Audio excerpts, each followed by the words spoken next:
So welcome everyone to our second to last event. We have one more on Thursday if you're around Valley College and you want to watch Shang-Chi and the Legend of the Ten Rings with us and then stick around for a discussion. It should be a lot of fun. So I am going to head over to, we have our screen here. Again, welcome to the Asian Pacific Islander Heritage Month events. As we've said a couple times before, this is our first ever month of events.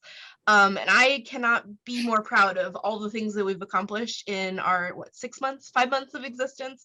We're a very brand new organization, but I think we've done a lot of really amazing things. So to start us off, I'm going to hand it off to Mary Valdemar, who I believe is here. I think I saw her, for a land acknowledgement. Mary, go ahead and take it away.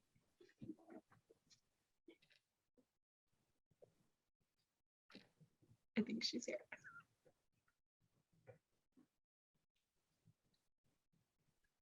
If Mary can't do it, Ernie, I know you said you could maybe step in. I don't know if she's back yet.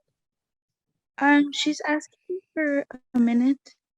Okay, you know what? We can circle back around to it. So, today's panel discussion is on Executive Order 9066 and Japanese internment. And to kind of kick us off, I'm going to have Jimmy share with us a little bit of history and just a little bit of context for what this all looks like. So Jimmy, I'm going to hand it off to you. Thanks, Bethany. And again, thank you all for being here.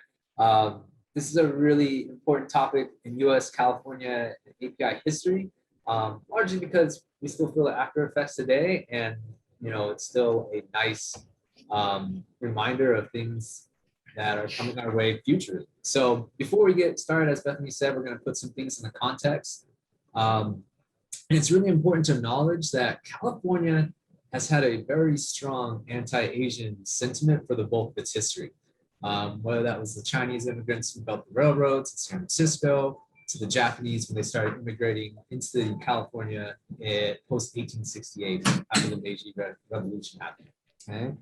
These article clippings, when I was looking at them, looked like they were from 1940s when there was a lot of anti-Japanese hysteria. These are from the San Francisco Chronicler, but these are actually from the 1920s before there was any sour relationships with Japan. And you can kind of get an idea of the terms of yellow peril, Japanese exclusion, cheap labor, not for the US. This was very common within California, especially the Bay and Southern California areas. It has to be noted too that in 1924, the Immigration Act of 1924 came out, which essentially set quotas from European countries of how many immigrants the United States would allow into its borders within the year. However, it also included the Asian Exclusionary Act, which effectively ended immigration from the Asian countries to the US. So again, anti-Japanese sentiment was in California and the US before World War II even started. Which brings us to our next slide. What happened on December 7th, 1941, and when the Japanese attacked Pearl Harbor. So immediately after the attack, Japanese Americans became the target of hostility and suspicion. So right after the attack, the U.S. Department of Treasury froze the assets of all citizens and resident aliens that were born in Japan. And the U.S. Department of Justice arrested over 1,500 religious and community Japanese leaders in California, Washington, Idaho, and Oregon. So again, right after the attack, suspicion was running high, and without any due process, Japanese American leaders were arrested in droves. Okay? The military and a lot of civilians got nervous because on the West Coast, there's a lot of wartime industry, especially in Long Beach. So the military petitioned the president, Franklin Delano Roosevelt, to really kind of, hey, you need to do something about that. And on February 19th, 1942, 80 years ago, FDR signed Executive Order 9066, which granted the Secretary of War to prescribe military areas. These areas could be in place by any time deemed necessary by military commanders to ensure the safety of military industry and personnel. And 1 week after EO 9066 was signed, Japanese Americans living in Terminal Island, which is just south of Torrance and just north of Long Beach, were to evacuate their homes and leave everything they could behind. So 1 week after this goes into effect, Japanese are already forced to move. It's important to note that Executive Order 9066 did not target Japanese or any other racial or minority group, but was specifically used to target Japanese. Okay? On March 2nd, 1942, California, Oregon, Washington, and Southern Arizona were established as Military Area Number 1, and subsequent legislation proclaimed that all persons of Japanese descent would be removed from these areas. And that's what this nice picture has to say. And then on March 18th, 1942, Executive Order 9102 was signed by FDR, which created the War Relocation Authority, which was a civilian-run agency tasked with creating a more efficient process to relocate Japanese Americans to relocation internment centers. And over the next 3 years, 10 Japanese American internment camps were established in remote areas in the Western US, the closest being to the Poston Camp in Arizona and Manzanar in California, which are closest in the Inland Empire, and more than 110,000 Japanese Americans were interned in these concentration camps. So today, to share their stories and family oral histories, we have 2 panelists that I'll let Bethany introduce. So I'll turn it back over to Bethany. Thank you. And I do want to give Mary Valdemar space to do the land acknowledgements. Let me go backwards just a little bit. There we are. Mary, can I give you that space? And then we'll jump into our panelists right afterwards. Sure, can y'all hear me? Yes, I hope. Yes. Yeah, I can hear you. Great. Go for it. Hi, my name is Mary Valdemar. I am a 6th generation Chicana Indígena. Sorry, I missed the little call for land acknowledgements. I left my desk for a second. But I do want to give a land acknowledgement about the land that we are on. And this is a land acknowledgement that was shared with us from an organization called the High Desert Ranch. And we had kind of adapted it for use with the college and with other educational, informal and formal educators around the San Bernardino region. It says, we acknowledge that the land that we currently occupy is the ancestral home and unceded territory of the Yahaviatam Marenyam people, commonly referred to by their Spanish name, which is Serrano, and also the home of the Cahuilla people. This land was stolen by Spanish, Mexican, and then American profiteers through acts of forced servitude, genocide, and deceit. As educators, social justice advocates, students, and community leaders, we acknowledge that we actively benefit from the ongoing system of settler colonialism, which includes the genocide waged against the Serrano people and the theft of their land. This acknowledgement is a small but necessary component of a larger movement to collectively build up communities where a right relationship is possible through restorative justice, amends making, and truth telling in history. This land acknowledgement was inspired by the High Desert Ranch and shares these questions to continually ask ourselves in academia. What does it mean to occupy and benefit from stolen land? How do we come into right relationship to this land and to its people? We feel it's our obligation as guests to this land to listen and center Native and First People voices in the spirit of building ongoing accountability and relationship. And the Serrano and Cahuilla people are still here. We're not going to discuss them in the past tense. They continue to act as stewards to the land as they always have, and we are committed to uplifting them and their work. And hopefully, as we get into our panel, we can see how this ongoing history of genocide and colonialism impacts many of us, and even more so for us to recognize that we have this discussion on these stolen lands. So thank you so much for giving me the time and space to share that with y'all. And we invite everyone to share about their family, about their ancestors in the chat. We'll also drop a link where if you're not sure about the land that you're on, if you're coming to us remotely, you can look up the land that you're on in the native tongue of the people from that region, and you can share that with us in the chat as well. Thank you, Bethany. Thank you so much. We appreciate you, Mary. Okay, I'm going to introduce our 2 panelists now. The first one is Diana Kado. Diana's dad served in the 442, and her mom was sent to an internment camp in Poston, Arizona. Her dad then went on to graduate from the University of Southern California, courtesy of the GI Bill. Her mom earned a registered nurse degree at Mother Cabrini Hospital in Chicago, Illinois. Diana grew up on a vegetable and fruit farm in the Coachella Valley and earned a Bachelor of Arts degree in English from UC Riverside and a teaching credential from CSU Hayward. She now lives in Northern California with her family. And I'm also going to shout out, she's my aunt. And I love her dearly. So thankful that she's here today. Our second panelist is John Wada. He's a third generation Japanese American, born and raised in Los Angeles, California. His parents were also born in California and suffered the US government mandated Japanese internment camp imprisonment during World War II.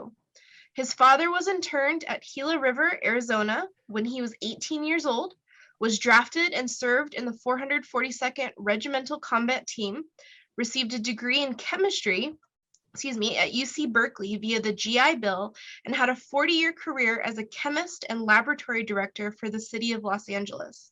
His mother was interned at Amanche, Colorado when the UC San Francisco for nursing, went to UC San Francisco for nursing and left her career to raise their 3 children. John attended UCLA for his undergraduate studies and received an optometry degree at UC Berkeley in 1988. He and his wife Sharon raised 3 sons and live in San Jose, California.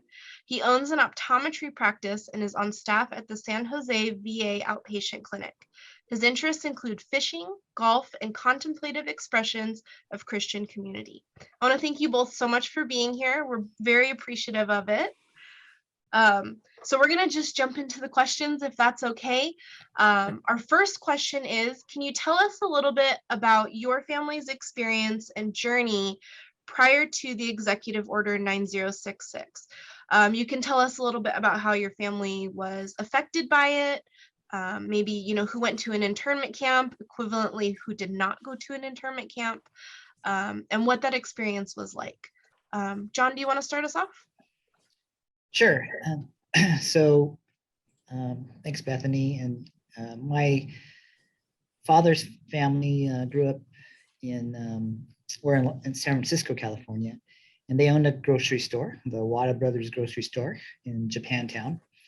And this comes on the heels of the Depression, right? So, he was born in the Depression, but they were business owners, and my mother's family were in Los Angeles. They owned a grocery store as well, and same story. So when the evacuation hit, they lost all of those things, the businesses and their homes. My father would tell me that his father was visited by the FBI or federal authorities shortly after Pearl Harbor, and he was interrogated for 3 days. My grandfather then decided, well, let's get out of here. So they moved the family to Vacaville, and to try to escape the evacuation and get some separation there. But they ended up getting evacuated before the San Francisco people and actually got separated from that community. So that's how they ended up in Gila, Arizona. My mom's story is similar. She was and her sister and her parents were assembled at Santa Anita racetrack while they were building the camps. And she recalls, living in horse stables and assembling like camouflage nets in the grandstands of the Santa Anita racetrack before they were shipped out to Amanche, Colorado. So yeah, that's kind of how they entered it. My dad had 3 brothers, along with his parents, and then they got evacuated. Do you want me to keep going, or? I mean, if you've got more, we would love to hear more. Well, so I mean, I got all day. No, just kidding. Basically, the conditions of the camps were pretty horrific. They were tar papered walls. They were in a desert, right? So desert winds, desert extreme temperatures, and it was communal. They lived in barracks. They did not have uh, apartments, right? They lived amongst other families, and so really my dad was 18, my mom was 17 when they were evacuated, so they weren't children, they were budding adults, but my dad said, gosh, the family unit was pretty much destroyed. They no longer could eat together, just as a family, right? It was communal meals, and so you can imagine, authority of parents.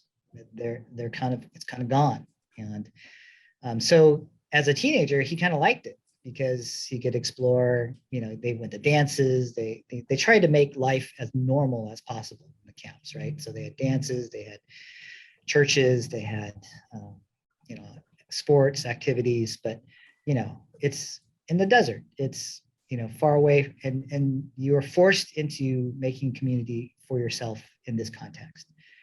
And so it was pretty miserable experience, but my dad was fairly optimistic. He was 18, he had his life ahead of him, but you can imagine what it was like for the parents, right?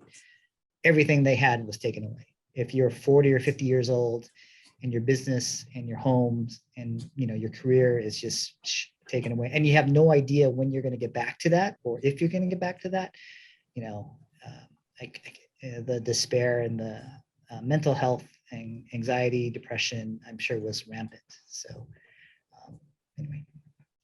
I appreciate you bringing up the mental health aspect too, because I think that's something we've tried to touch on. We had a speaker earlier who went a little more in depth with that, with being part of the LGBTQ community and the mental health support sometimes that really goes with that.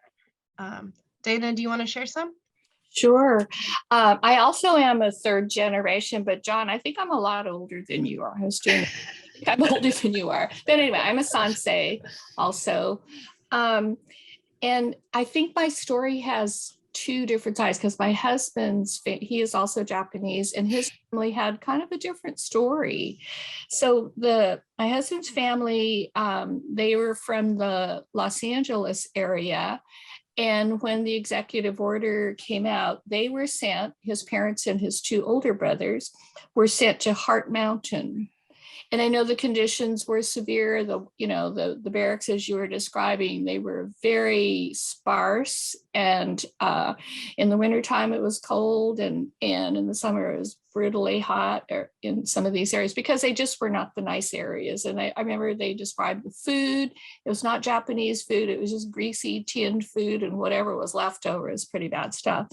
But the difference in his family is that Pop, my father-in-law, he protested and said, this is very un-American. You have no right to do this to us. So he was labeled as a troublemaker and was taken to Fort Leavenworth. So he was separated from his family for most of that time. So his mom, who did not speak English, was trying to raise her two older sons in Heart Mountain. So there were a lot of hardships there. And then on my side, my mother's family, there were three children, grandma and grandpa and three children. And her oldest sister, Betty, was able to graduate from high school and was planning to go to college when war broke out. And her parents said, you know what? College is not going to be a safe place for a Japanese American woman. She's very, very smart. So she was shipped off to Japan. And my Auntie Betty ended up marrying my Uncle Ray in Japan, raising a family, but Uncle Ray was part of the Japanese Navy. So he was on the other side. And there's whole stories there, because they suffered a lot in Japan. Food was very scarce. It was freezing cold, and the conditions were horrible. But anyway, and they eventually came back to the United States in the 50s, but it was a long journey. My mother and her brother, my Uncle Eddie, went to post in Arizona. My mom did not graduate from high school.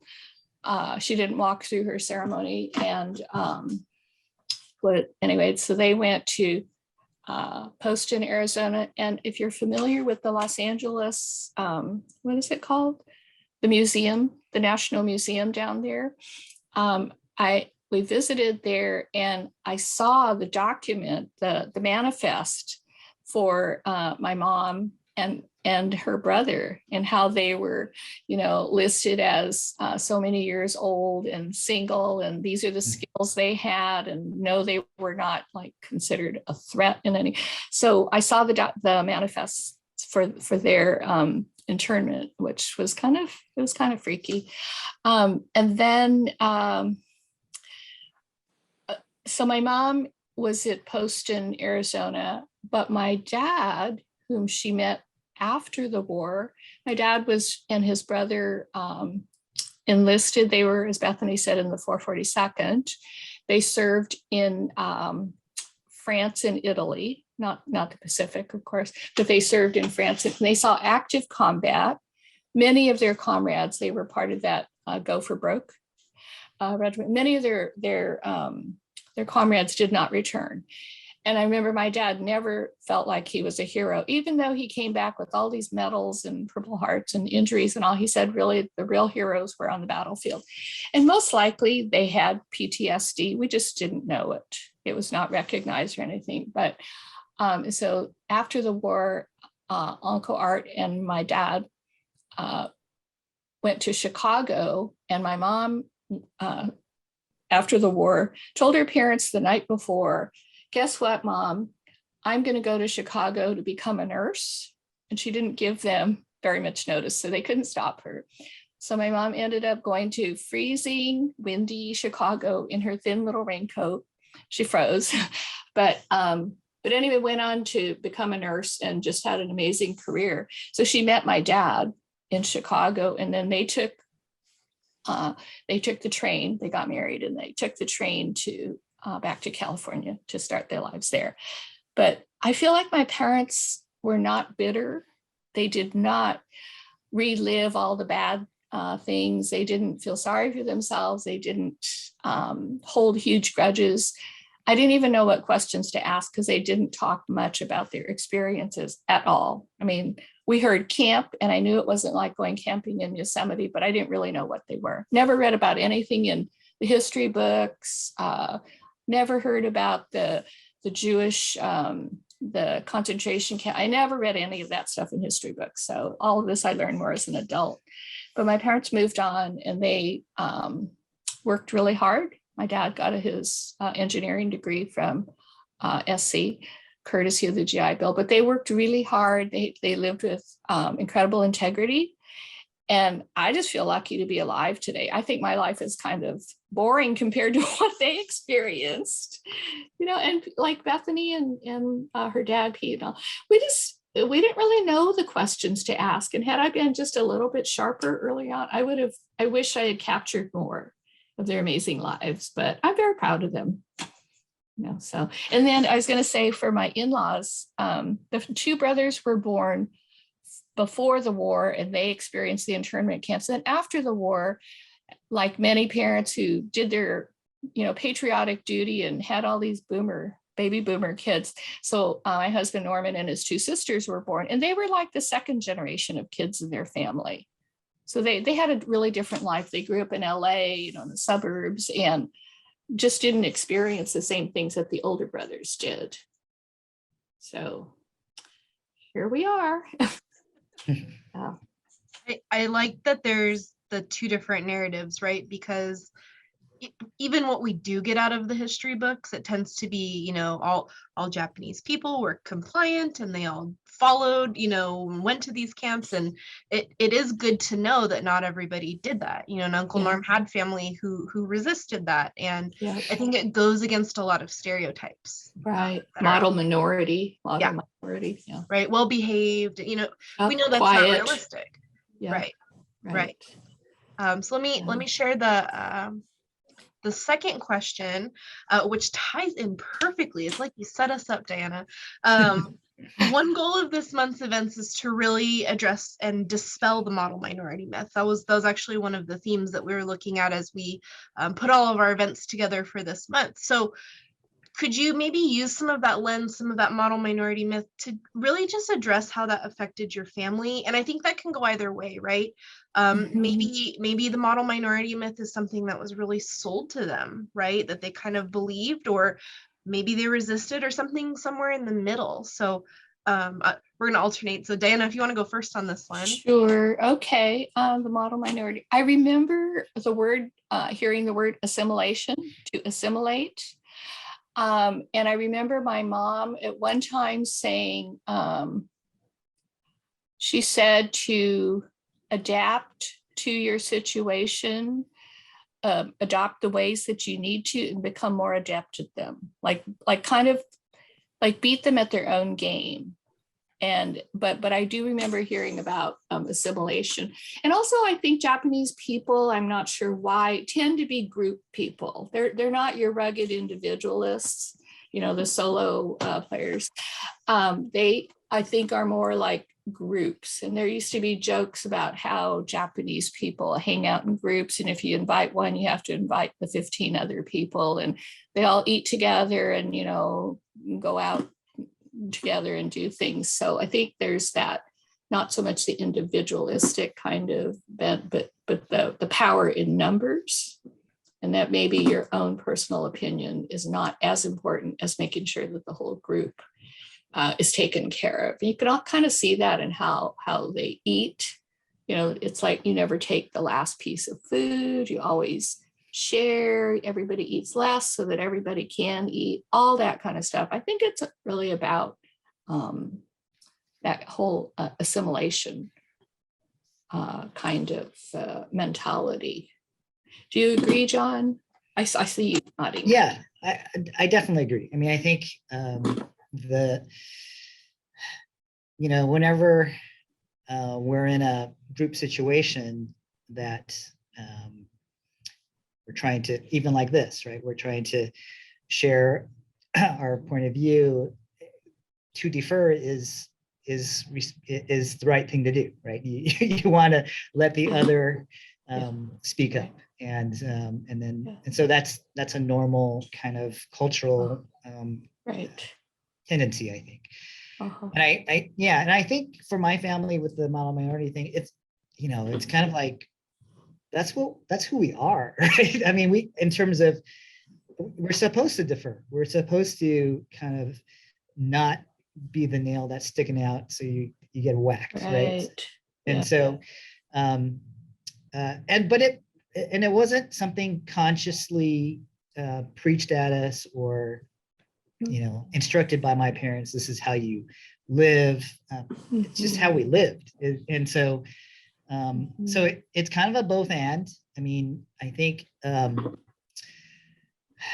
you know, the War Relocation Authority gave specific instructions once they left the camps to not gather in communities, to not practice cultural activities.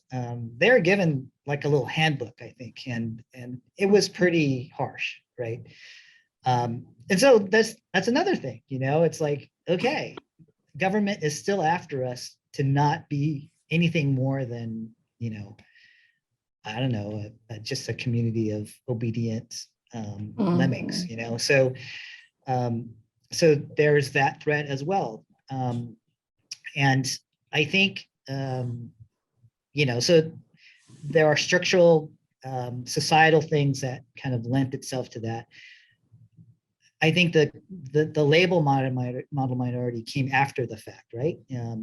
As they saw what Asians can do, but it's a categorization, right? It's another label. It's another grouping of society, and, you know, unfortunately, largely from the dominant culture that says, okay, these are good minorities and these are bad minorities, right? Let's affirm the good minority. I mean, what is that? I mean, that's just how, you know, that is so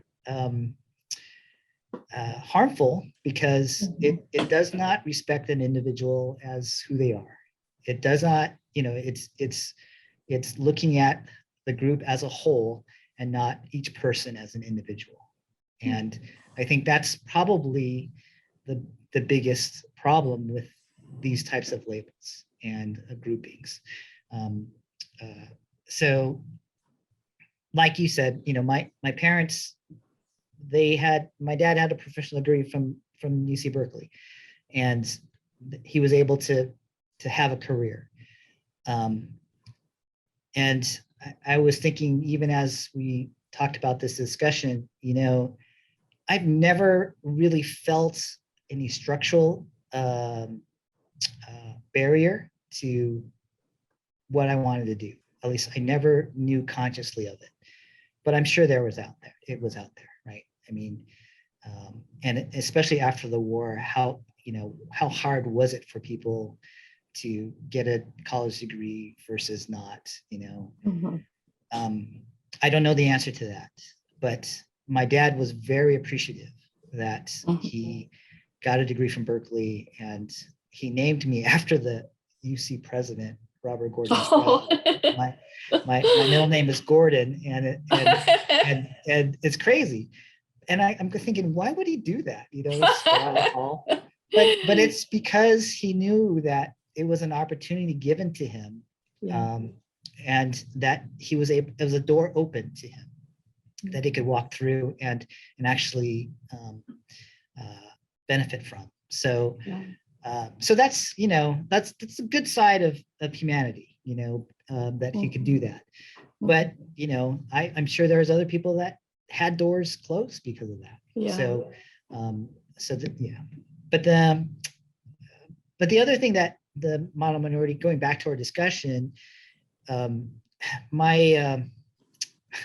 so one of the things that happened after the war, my mom's family was, they used to attend a church called All People's Christian Church. And you think, wow, that's a pretty cool name, right? Well, after the war, they weren't welcomed back to the All People's Christian Church. Oh. And so they had to form their own church. So they did. Yeah. The West Adams Christian Church was birthed, from my grandparents and my mom's family. So, and it was touted as the only Japanese American Christian church in the Disciples of Christ denomination. And so, and I'm going, and they were very proud of that. But I can't help but imagine, it's like, well, this is a result of, systemic racism and segregation, right? Yeah. They had to find their own community to build this place of worship. They had to find a way to do something different, right? Out of the norms, out of what was communally accepted.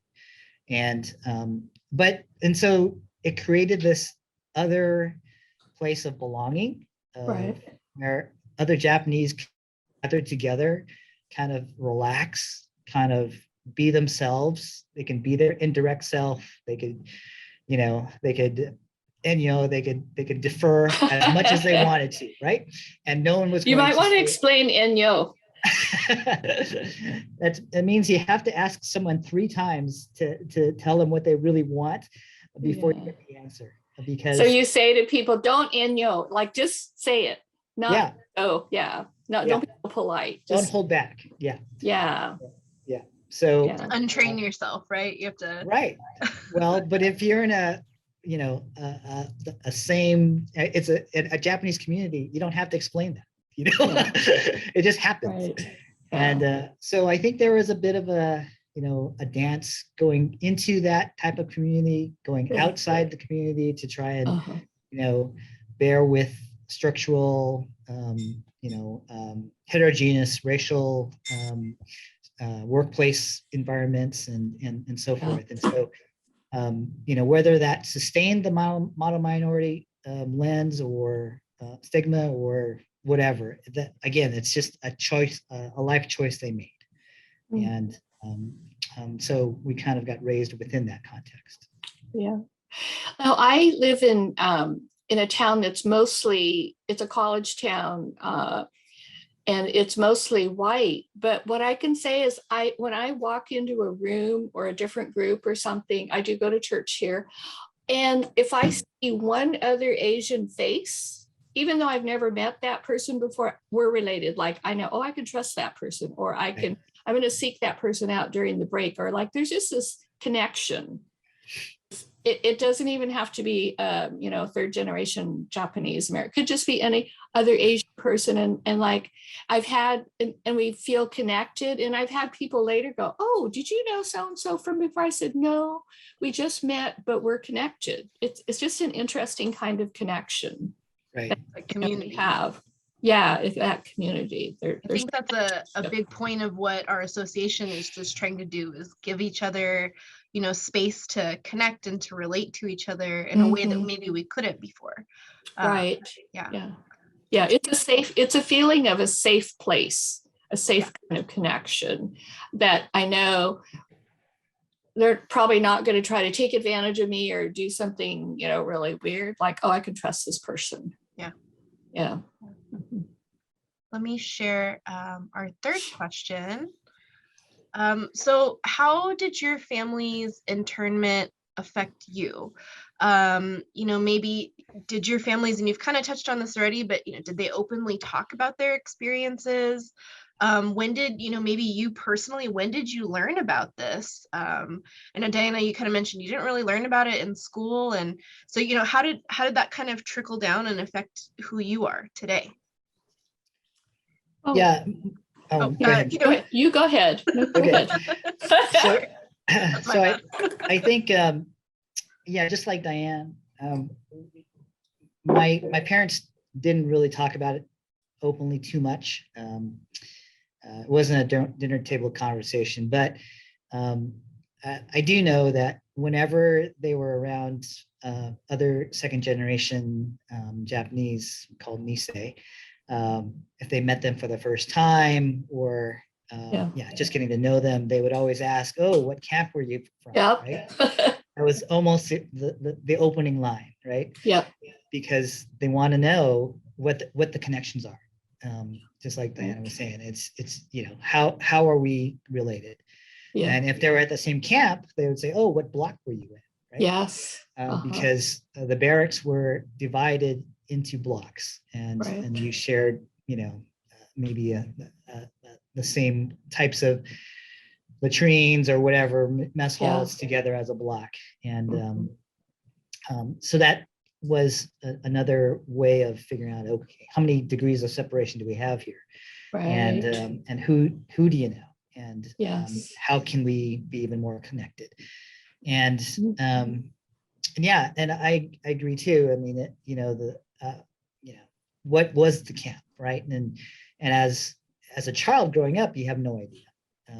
But once I asked my dad, I said, "Well, what about this notion, that the government says, oh, we are keeping you together out of safety, right? We are pulling you out of your communities and putting you in these camps for your safety." And he goes, "Well, why was there barbed wire all the way around the camps? Why were there soldiers in the watchtowers with rifles? I mean, how is that for our safety, right?"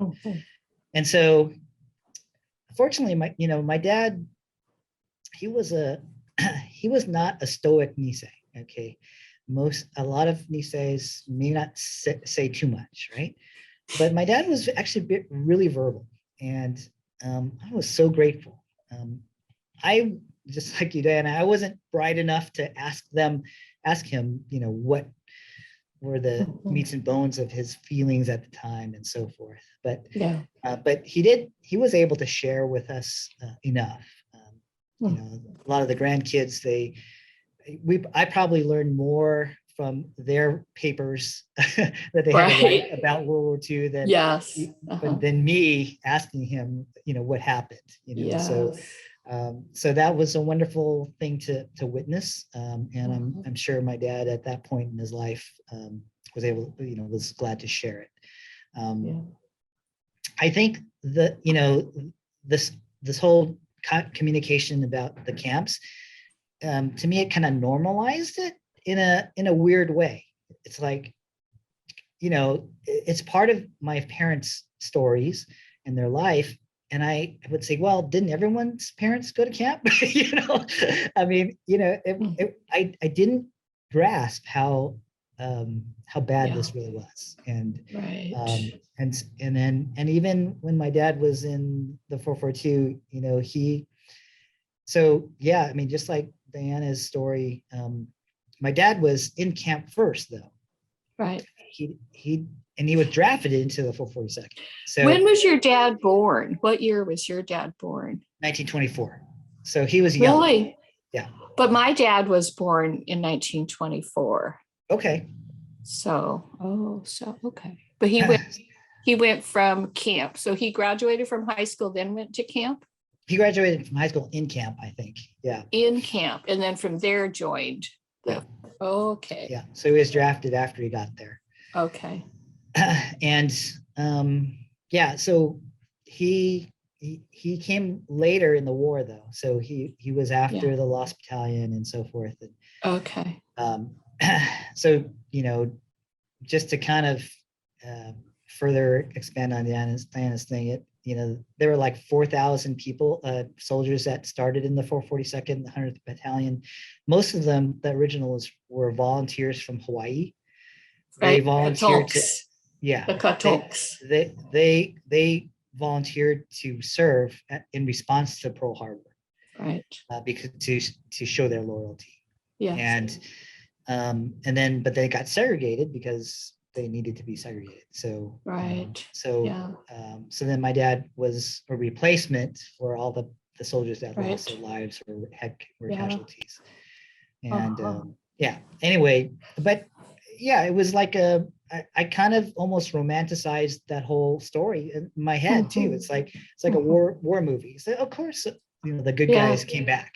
Of course, Yes. that was of course, if he didn't come back, I wouldn't be here. So I know. but yeah, I mean, you kind of lose the impact of all these things Yeah. as a child being raised in this environment.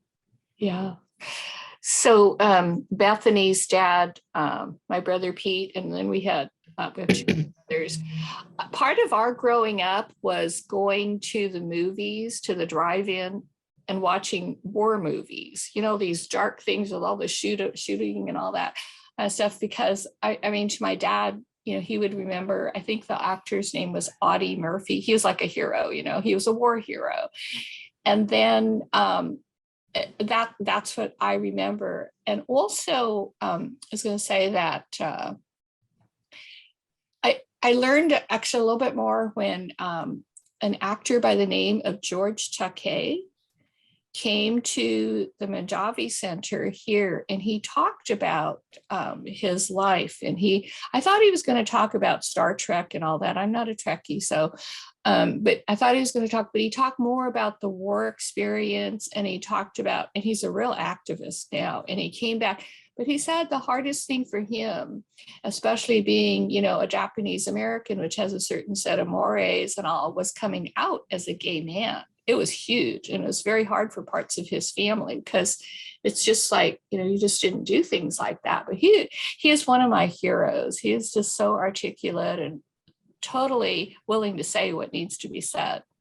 And he talked about, his family's internment experience, and he's really significant, I think, in the Japanese American National Museum, some of the things down there that he was one of the big contributing members to tell the Japanese American stories for all of us. I was going to say also, when I was in high school and I knew I wanted to go to college and that I deserved to go to college, I was going to find a way. I was applying for all these scholarships, and I had one person say to me that on the committee, they said, you Japanese, you always find a way to pay for college, so I'm not worried about you. And I thought, well, that's pretty racist. But that was what they said. They said, well, you'll find a way.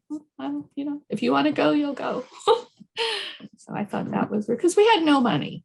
We didn't have money for college and things like that. But I said, I want to go. And they said, well, you'll find a way. I want to make a connection with something Mary put in the chat. She said within the Chicano community, many of our folks get drafted as a way to escape racism, make a path to citizenship and acceptance, or gain access to home ownership and higher education. Yeah. Was that the same for your families? And then she said maybe less drafted and more recruited. Right. Yeah, my dad was able to benefit from the GI Bill. and my mom, I think it was a cadet nursing program in Chicago. But I actually only learned within the last few years that, for example, the African American soldiers who served were actually denied the education privilege. I did not know that until a couple years ago. I just assumed all of the military people were granted opportunities for higher education. Not so. I just learned that. I was reading about redlining in communities where, you know, they weren't allowed to buy houses, and just many ways people were denied. Yeah. We have one more question. Let me share that with you all. So ultimately, we want this to be an educational opportunity, right? We're a college district. We are all about education and wanting people to walk away having learned something. So what is it you want people to know about your family's experiences, or maybe this experience, you know, in like the bigger picture? What do y'all think? I think we started with Diana last time, right? John, do you want to go? I don't remember. Oh, which one. okay. I think it's Diana's turn. That's Oh, fine. sorry. So you want me to go, or go ahead? Or Okay, here we're doing the different role thing. Okay, sure. Oh, I'll just go. So yeah, I mean, I really want to thank Bethany and all the organizers for having this. It's been a nice journey to kind of tell my story, and thank you for the opportunity to do that. I think, just like I said, I mean, the model minority type of categorization of people by race really does take out the individual from the equation.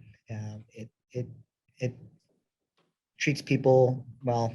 My family and that generation were treated more like cattle than people, and it's too easy to do that. It's too easy to make generalizations, assumptions, and say, oh, they all are like whatever, blank. And I think the danger of that, you know, is pretty strong, right? The trajectory of my family's life was permanently changed as a result of that. I didn't share this earlier, but my grandfather on my dad's side died in the camps. He died of valley fever. You know, and not to mention, again, the businesses were taken away. My grandparents all had to find a new career. My mom's dad became a gardener.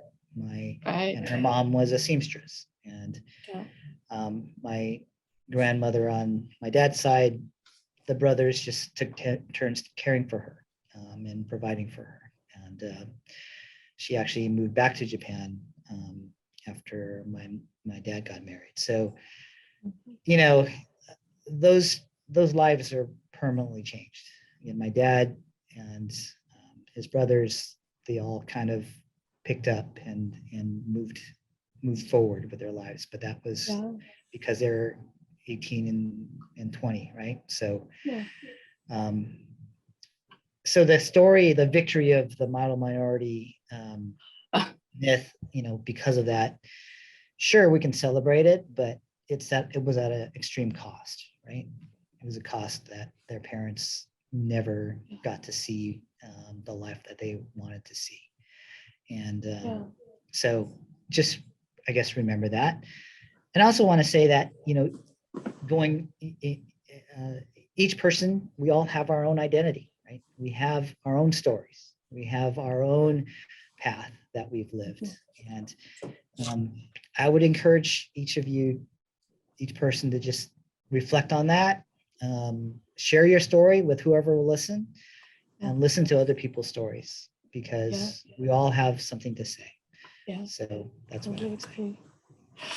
I wanted to share that. I thought, well, because I thought I was 100% Asian, and I thought my husband was, but interesting, one of my kids had her blood work done when she was on campus. She comes out European, West African, American Indian, and East Asian. Who would have known, right? That's it. We were really shocked by that. I think that I'm in retrospect. Thank you, Bethany, for doing, and thanks for asking me. This is really cool.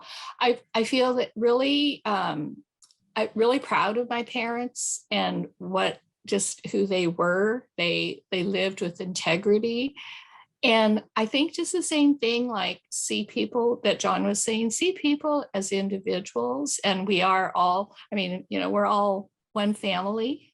And as much as we, you look really Asian to me, but who knows, what we have in us. And that I think we're going back to that, that melting pot idea, and just really just to be kind in this world, because there's a whole lot of hatred out there. And I feel just keep being kind, because you never know what the tipping point is, like you think you'll never see the results, but some horrific things have happened in our country, are happening in the world, from so much hatred and so much people trying to be separate and thinking they're better than other people, and it's just not so. We're all the same. So just think, yeah. I feel very proud that my parents were part of that greatest generation, and I feel like we need to keep making them proud of who we are. So thank you so much. It was nice to meet you and hear your story also, John. I think they're definitely proud. I just want to express my appreciation to both of you. I know this can be a very vulnerable space to share, your family histories and your stories, and it's not always easy to do that. So I just want to say thank you so much for sharing. You're getting a lot of appreciation in the chat. I know, I'm seeing them in the chat, like, wow. Lots of love, lots of appreciation. So I just really want to say thank you. I also want to give Jimmy a little bit of space. I don't know if you have any history things you want to drop on us at the last minute. Some historic words of wisdom. No, I think the stories were fantastic, and Diana, I have a link for you and suggested reading. George Takei actually wrote about an autobiography with illustrations. It's written like a comic book about his growing up in internment. What was the name again? It is called They Called Us Enemy. Did you write it in the chat, or? I did, but you're getting a lot of love. But I'll make sure I send it to Bethany and make sure you get a copy of it. You can get it on Amazon for like $10. It's a real good read. So Bethany, can you let me know what it is? I'll make sure. Okay. I'll make sure you get it. Okay, thank you. Yeah. And just thanks again. And to conclude for everybody, we wanted to focus this on the model minority myth, and 9066 was happened in the 1942, but really the model minority myth comes into play in the 1960s when a sociologist by the name of William Peterson wrote an article for the New York Times about the Japanese success story. And if you know about US history, the 1950s and 60s were very turbulent in the civil rights era.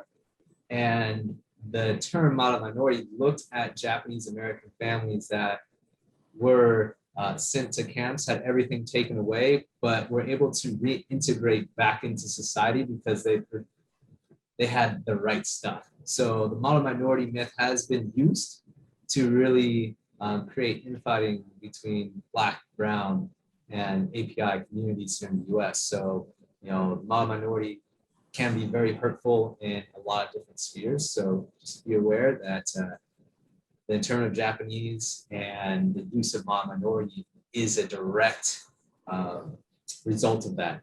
And it's a direct result to say, well, our Black citizens are not integrating into society, but our Japanese Americans showcase that they can only after 20 years after being interned. So again, it is one of those things where the model minority has been used very, very negatively in US society. So do keep that in the back of your heads as you move forward. Thank you again, Dan and John. It's great hearing your story. Bethany, I don't know if you have any closing remarks. That's all that we have. Again, I just want to say thank you so much for everybody for for showing up today, being here. I think it's important to hear stories like this, right? That's how we prevent them from happening again. That's part of what we want to do. So thank you so much for being here.